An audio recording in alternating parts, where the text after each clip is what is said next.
नमस्ते फ्रेंड्स, ओम नमः शिवाय। आपका अपने चैनल ससुराल सफर की में स्वागत है। मैं प्रियंका पांडे। राखी का त्योहार आ गया है फ्रेंड्स, तो इस बार जो है रक्षाबंधन 19 अगस्त 2024 को मनाया जा रहा है।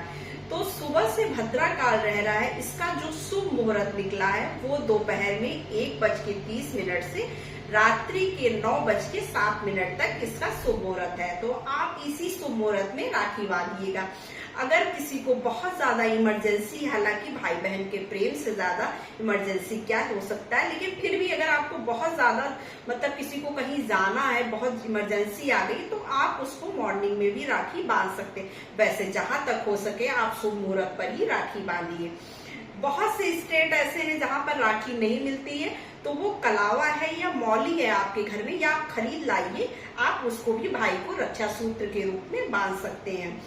ये तो बात हो गई राखी की। अब हम राखी की थाली में क्या क्या चीजें रखेंगे, इसके लिए हमें क्या करना है। थाली को पहले खूब अच्छे से डेकोरेट कर लेना है। उसके बाद उसमें हम हल्दी, चंदन, कुमकुम रखेंगे, राखी रखेंगे, और हमारे घर में जो भी पकवान बने, क्योंकि बहुत से पकवान बनते हैं, पुआ है, बाकी चीजें जो भी पकवान आपके घर में बने हुए हैं, आप उसको मिठाई के रूप में रखिए और साथ में दीपक जरूर जलाइए। राखी बांधते समय एक चीज का जरूर ध्यान दीजिए, जो हम अक्सर भूल जाते हैं। भाई के जो है माथे पर वो कोई भी कपड़ा जरूर रखिए। कोई कपड़े का मतलब रुमाल। अगर रुमाल आपके पास कलरफुल है तो आप कलरफुल रुमाल रखिए, व्हाइट रुमाल मत रखिएगा। और अपने सर पर भी कोई दुपट्टा या साड़ी आप जो भी पहने हैं वो रखकर तभी भाई को रक्षा सूत्र बांधिएगा। इससे जो है भाई के लंबी उम्र की कामना करिए। तो आगे हम बहुत से लोग ऐसे हैं, बहुत से लोगों के मतलब कमेंट्स भी आते हैं, बहुत से लोग ये भी जानना चाहते हैं कि आखिर अगर कोई मतलब किसी का मायका दूर है तो हम राखी बांधने जाएंगे तो सावन के बाद भादव लग जाता है, तो भादव में कैसे वापस आएंगे। तो अगर किसी का मायका पास है तो वो तो उस दिन का उस दिन ही लौट आएगा, और मान लीजिए किसी का मायका दूर है तो उसको लौटने में थोड़ा सा टाइम लगेगा, तो उस दिन तो वो नहीं लौट पाएगा।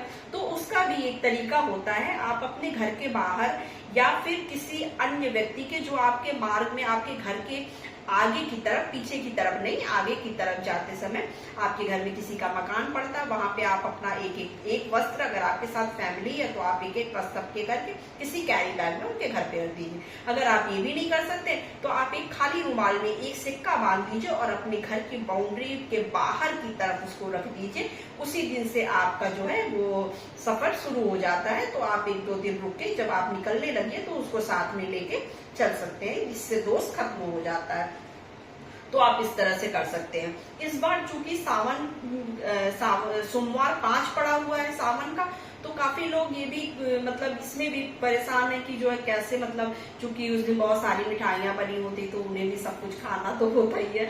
तो वो काफी लोग कंफ्यूजन में है कि भाई अब हम मिठाइयां कैसे खाएंगे। तो उस दिन तो सोमवार का व्रत पड़ जा रहा है। तो अगर आपको लगता है कि 4 ही सोमवार होता है तो आपकी बहुत मतलब सौभाग्य की बात है, बहुत मतलब ऐसा योग बना हुआ है कि आपकी 5 सोमवार पड़े हैं। तो आप अगर रख सकते हैं तो आप 5 सोमवार पूरा करिए। अगर नहीं, मतलब आपकी इच्छा नहीं हो रही है, आप नहीं रहना चाहते हैं, तो आप जूस, पानी, शरबत वगैरह लेकर भी रह सकते हैं फलाहार खाकर, क्योंकि सुबह से तो वैसे भी भद्रा काल लग रहा है और राखी हमें जो है वो बिना पानी पिए भी लोग बांधते हैं, या फिर पानी चाय पीकर भी बांधते हैं, इस तरह से भी करते हैं। तो आप फलाहार वलाहार खा के रह लीजिए। अगर आपकी इच्छा नहीं हो रही है तो आप इसको छोड़ भी सकते हैं। आप 4 ही सोमवार का व्रत रखकर भी जो है ये रक्षाबंधन का त्योहार मना सकते हैं। तो ये अब हर साल तो ऐसा नहीं होता, इस साल ऐसा हुआ है। तो बस यहीं तक। नेक्स्ट वीडियो में हम फिर से मिलेंगे किसी और इजी टॉपिक पर। तो नमस्ते फ्रेंड्स। लेकिन हाँ, अगर वीडियो आपको हमारी अच्छी लगती, जानकारी अच्छी लगती, तो प्लीज चैनल को सब्सक्राइब कर लीजिए और ऑल का बटन हिट कर लीजिए ऐसे ही अच्छे वीडियोस के लिए, ताकि आपको भी, मुझे भी, आप जब लाइक करेंगे तो और कमेंट्स करेंगे तो मुझे भी काफी मोटिवेशन होगा। तो बस नमस्ते फ्रेंड्स, ओम नमः शिवाय।